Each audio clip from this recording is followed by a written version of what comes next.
So this is the Sunday Sound of Dhamma program. And what I'd like to do is just begin with a short, maybe 10-minute or so guided meditation so that we can come and be present for what's in our bodies and minds right here, right now.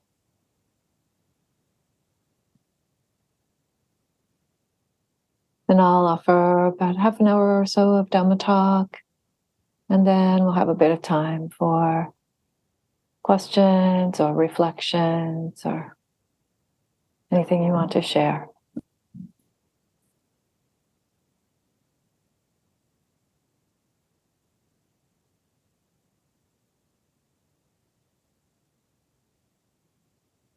You might begin by settling into your meditation posture. I like to start with a bit of movement, just loosening up the neck and the spine.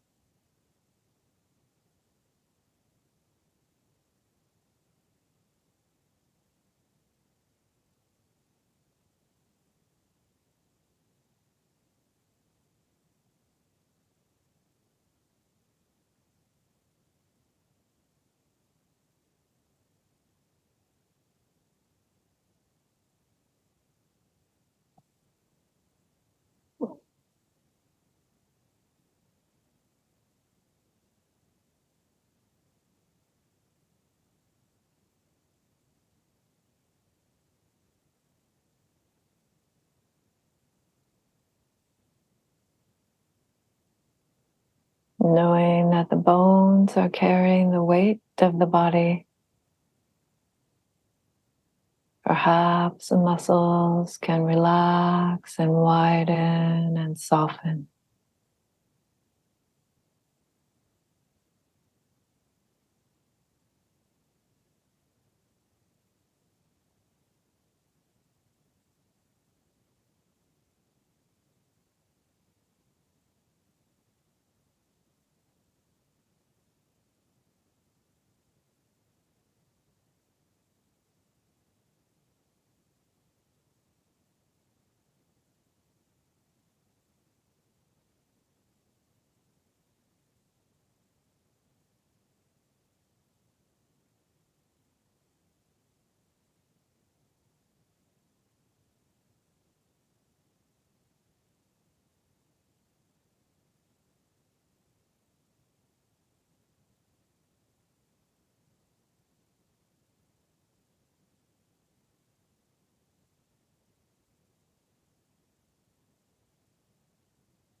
And establishing the intention of metta.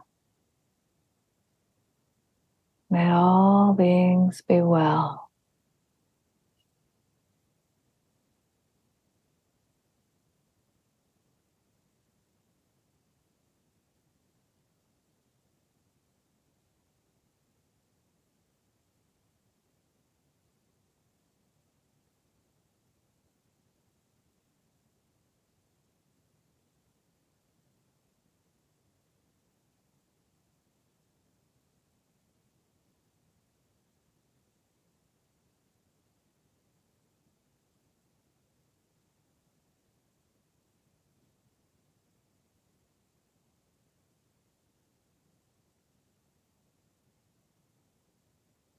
Allowing that intention to fill the whole mind.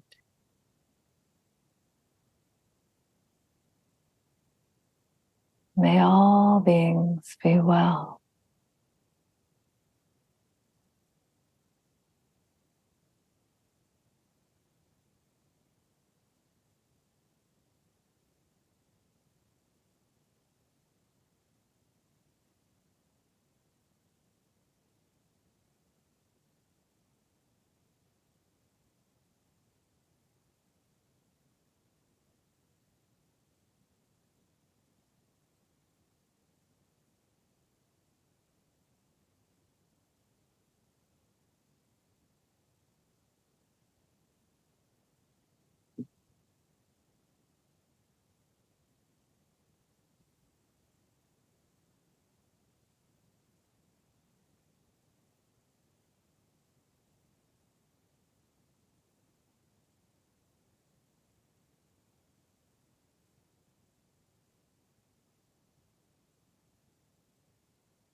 tassa bhagavato arahato samma sambuddhassa.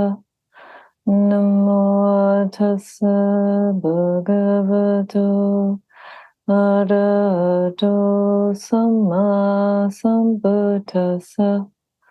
Namo tassa bhagavato arahato samma sambuddhassa. Buddhang dhammang sanghang namasami.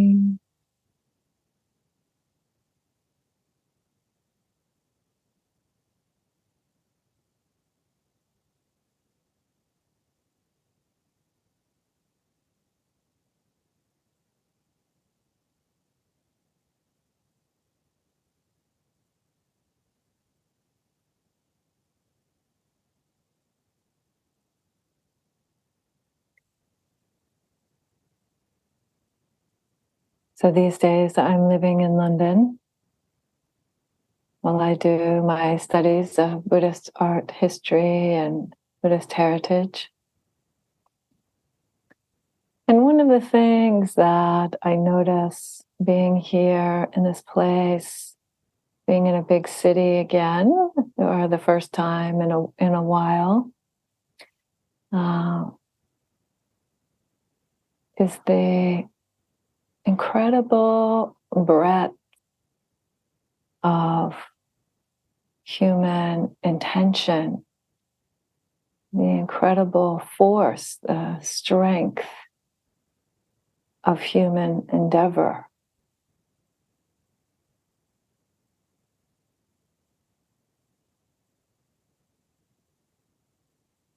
The world is full of all kinds of agendas, for better or for worse.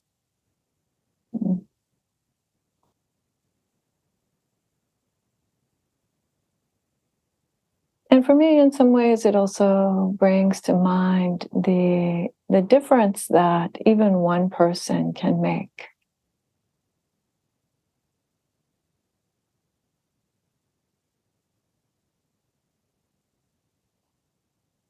You know, I spend a lot of time in the museum these days. And you can see wonderful works of art by folks that we don't even know who they were. Or you can imagine, when I was a chaplain, I used to carry a little book of Rumi, the Sufi poet, because his words were so meaningful. So many people found deep resonance, deep meaning in his words.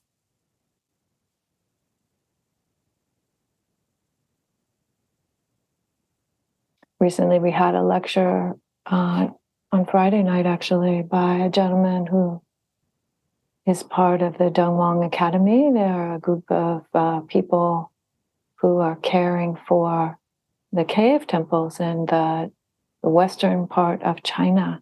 Hundreds and hundreds of temples that were carved into the rock by hand and hand painted by people with all sorts of beautiful images of the stories from the suttas and from the sutras, from both the Pali Suttas and the Mahayana Sutras. And the gentleman was telling us, Dr. Su, he was telling us that about 2.5 million people visit those caves every year now.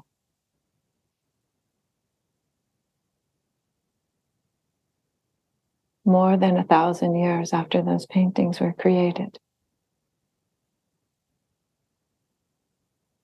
Why? Because they find it inspiring, because they're curious, they're uplifted, they want to know what is it that those folks left behind for us.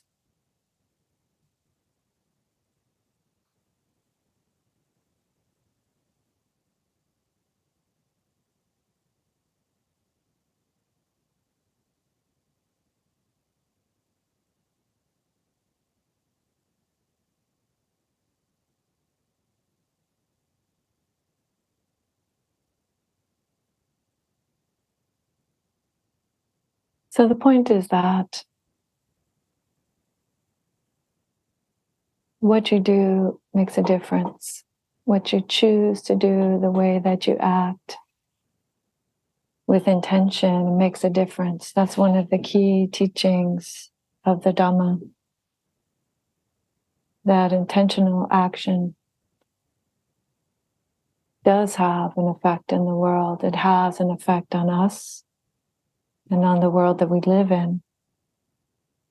In fact, I would say that the Buddha went so far as to say that we can't even begin to develop right view, an appropriate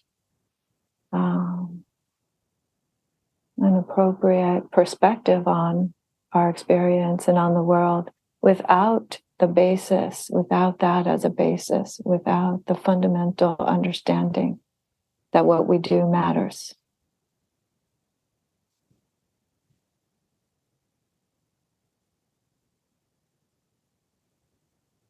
And to be clear, I'm not talking about control, because I think that that is actually sometimes where that understanding can lead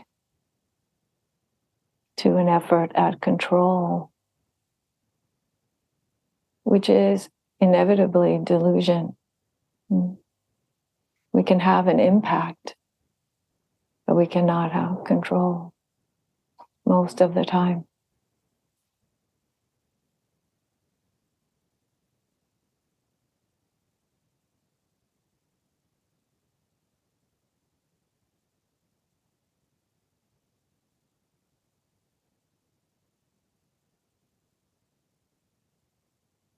And that fact can be, I think, quite unsettling for folks. The idea that control, it's not about trying harder to have better control, actually. Even the path is very interesting to see that people can sometimes even turn this toward their minds and believe that the path is somehow going to give you ultimate control over your mind.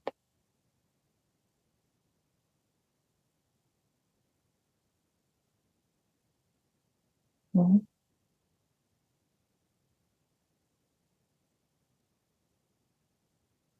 But that I don't believe that that's the claim. I don't think that that is the purpose. In fact, I would say that that could end up being another form of violence toward yourself.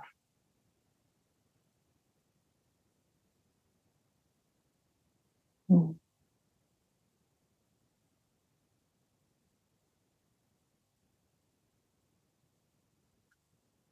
Or toward the world.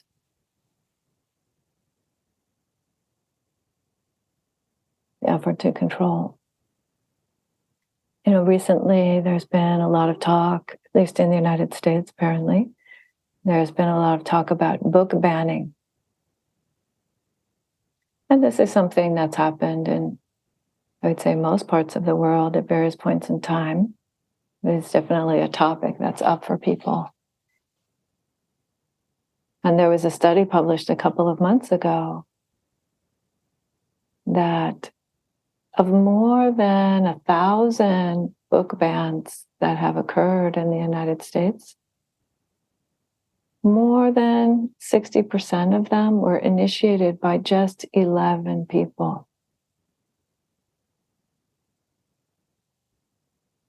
Yeah, it's kind of funny, right? It's kind of outrageous to think that 11 people could have that kind of an effect on the intellectual and conceptual lives of a whole nation.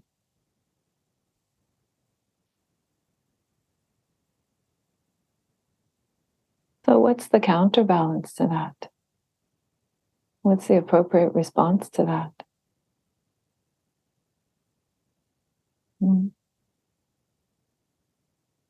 I mention that because I think that it starts to bring us into the question of what is the proper kind of effort? What is the wholesome effort? What is right effort? So speaking about another factor on the path, not just right view, but right effort.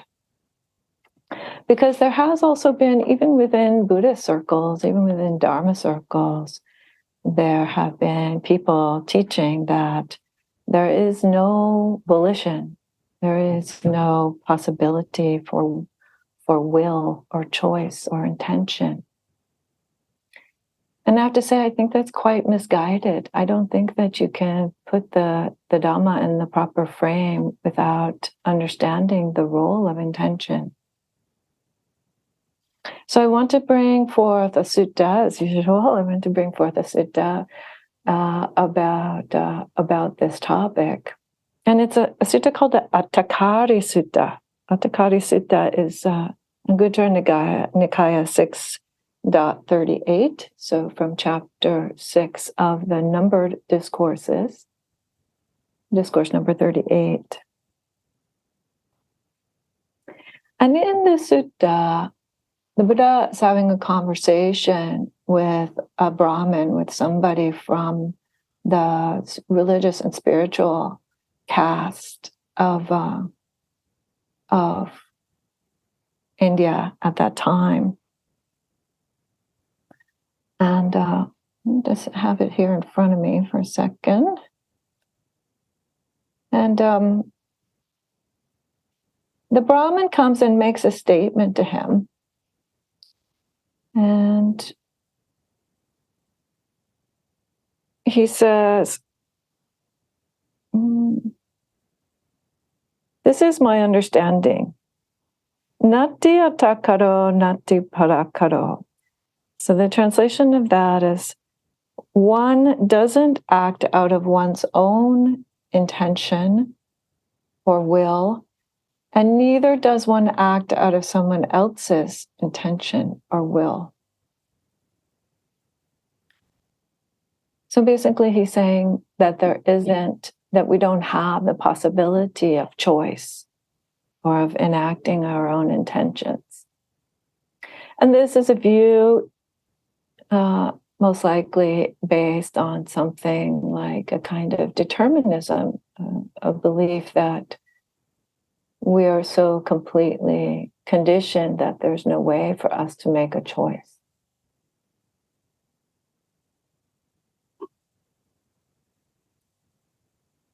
Even certain scientists, I would say today, brain scientists, would have made statements like this.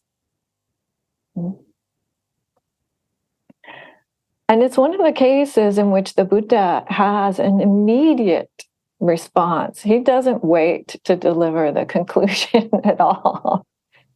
He says, "May I never see or hear of anyone holding such a view. How on earth can someone who comes and goes of his own choice say such a thing?" So right away, he's pointing at your own experience, as the Buddha always does, right? Just look at your own experience. Do you have the option? Do you have the choice? Can you say you can make an initiative, you can start something? I'm going to make lunch. Okay, great.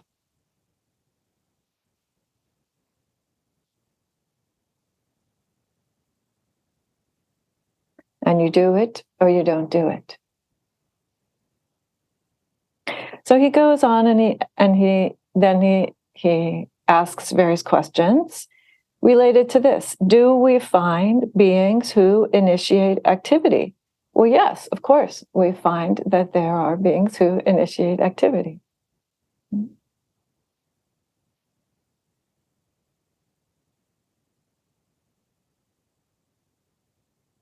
Not even just human beings, right? Try telling your cat what to do. They get to choose too, right? Huh? And then he says, do you see that there is persistence? Do you see that there is exertion or like energy, effort being made? Yes. And he says, okay, so then you can see that. You can see by the fact that there is activity, that people have choice.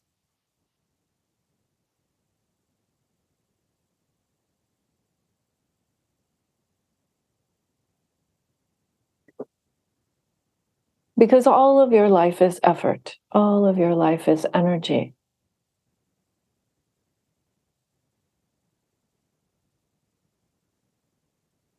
And you are directing it to some extent. And then things happen, right? Other conditions arise, and then you respond to those things. And so on and so on. And on it goes.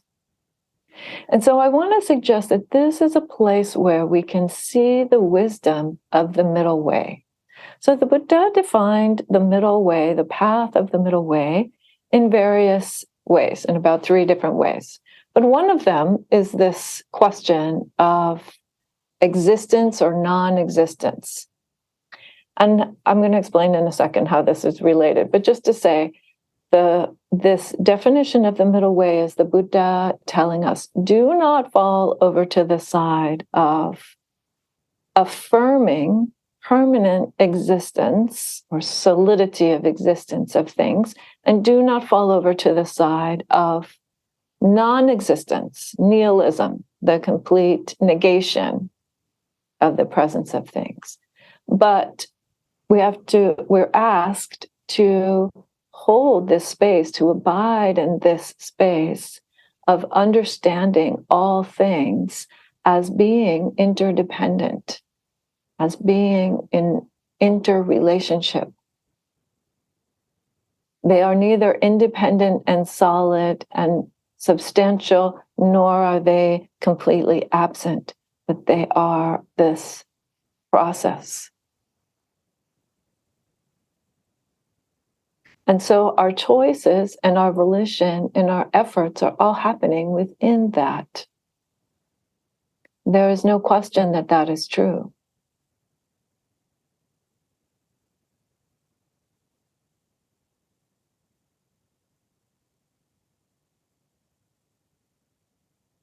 So they are conditioned to some extent.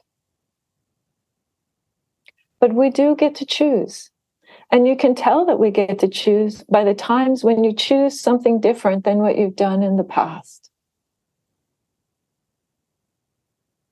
A beautiful, beautiful example of this is a person with a substance abuse problem, a person who has a dependency of some sort, of some kind of substance, maybe alcoholism.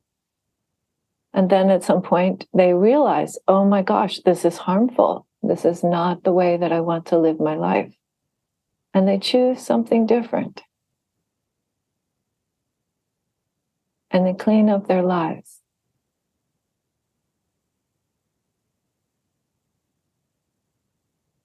And that wouldn't be possible if it were strictly a matter of conditioning, right? If we were completely determined by the conditions that had already occurred, then that wouldn't be possible. You would always make the same choice.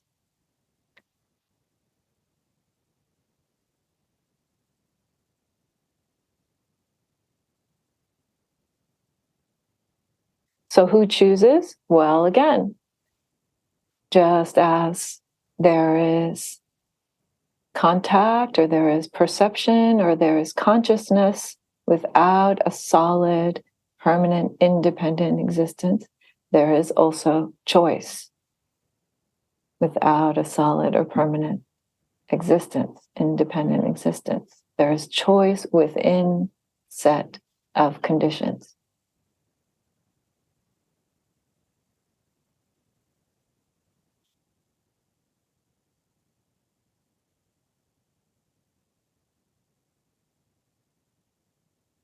And so coming back to right view and right effort then, so we have the ability to make a choice, and we know that the choices that we make matter, and we know that our choices are having an impact, not a complete control, but certainly an impact on the world.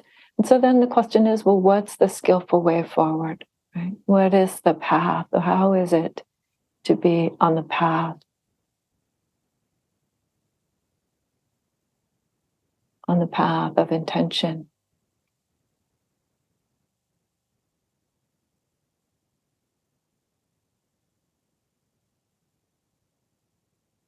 Mm.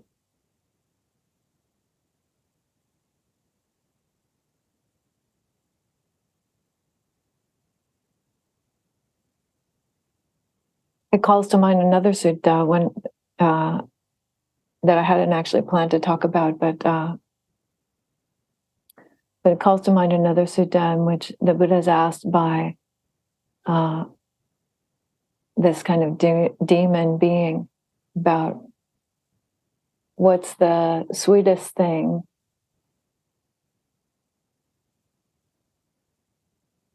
and how does one live a good life? How does one develop a life of wisdom? And the Buddha responds by saying, truth is the sweetest thing. And the way that we develop a good life is by aligning ourselves with truth. Not one truth, but many truths, right? The Buddha didn't speak about one truth. He spoke about many truths.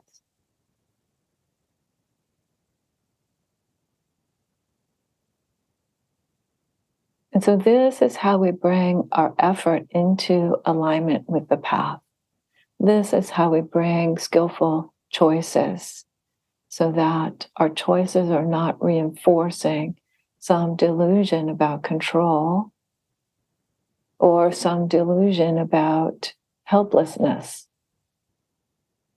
But knowing that we are beings that are integral to the Dhamma, that are expressions of the Dhamma, then we can look at our lives and see, oh, right.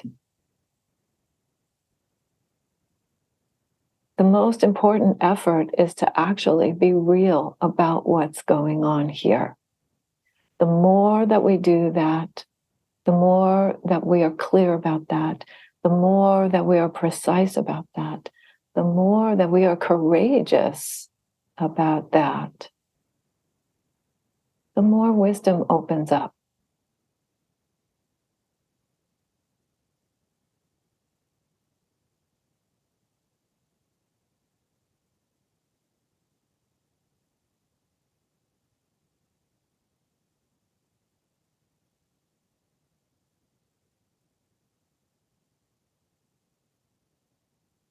And this is why the book banning is a problem, right?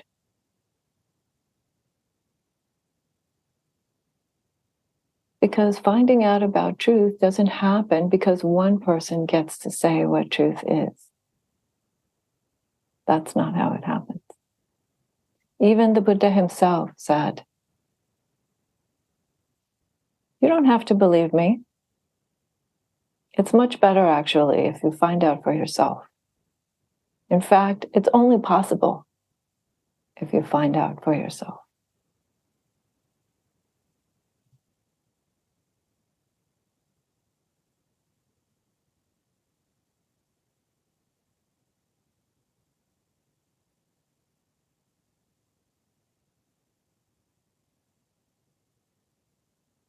So we have our work cut out for us.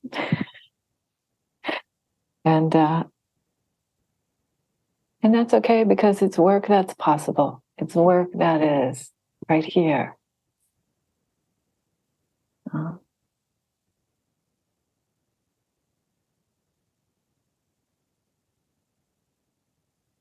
It is about, it is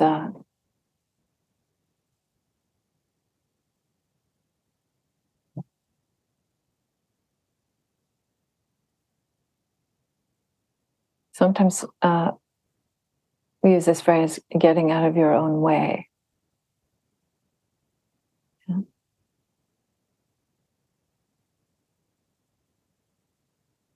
If you can get out of your own way, then you can be the way. You can see that you already are the way. That the way has never been anywhere else but right here.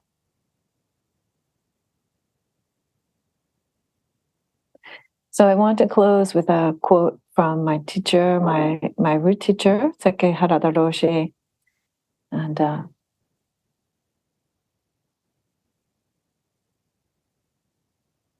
because Roshi had many teachings about effort, but his teachings about effort, I often found them quite cryptic.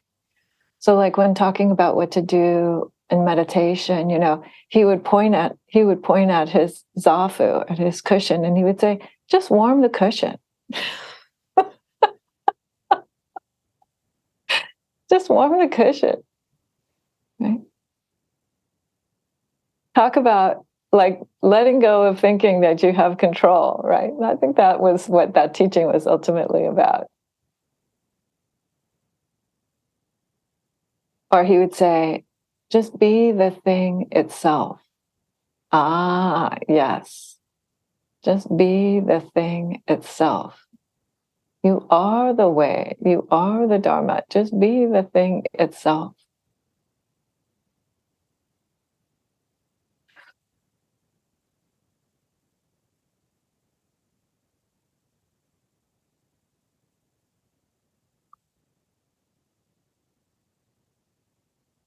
So the quote that I want to share from him is this. He says, the only thing we really need is diligence. Whoa, echoing the Buddha's last words. That's often how the Buddha's final words were translated. The Buddha's last words were, Ayya Dhamma Sankara Apamadena Sampadita. He said, constructed things are going away, are falling apart. So diligently fulfill the way. As in, there's no time to waste. Mm-hmm. So Harada Roshi says, the only thing we really need is diligence. Don't look for anything and don't throw anything away. Oh, very interesting. Mm-hmm. This don't look for anything, I think, again, is his way of pointing at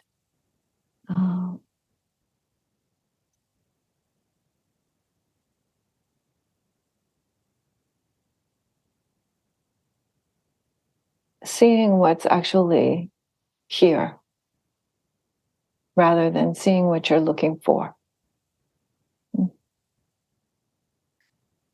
And don't throw anything away. All things are demonstrating the Dhamma. All things.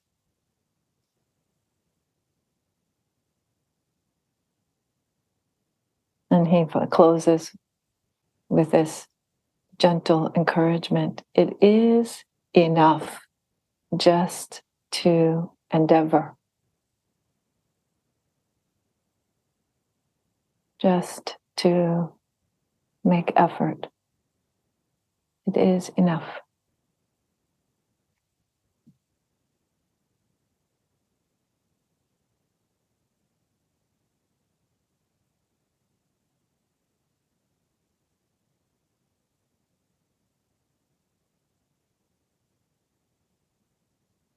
The effort to find the truths.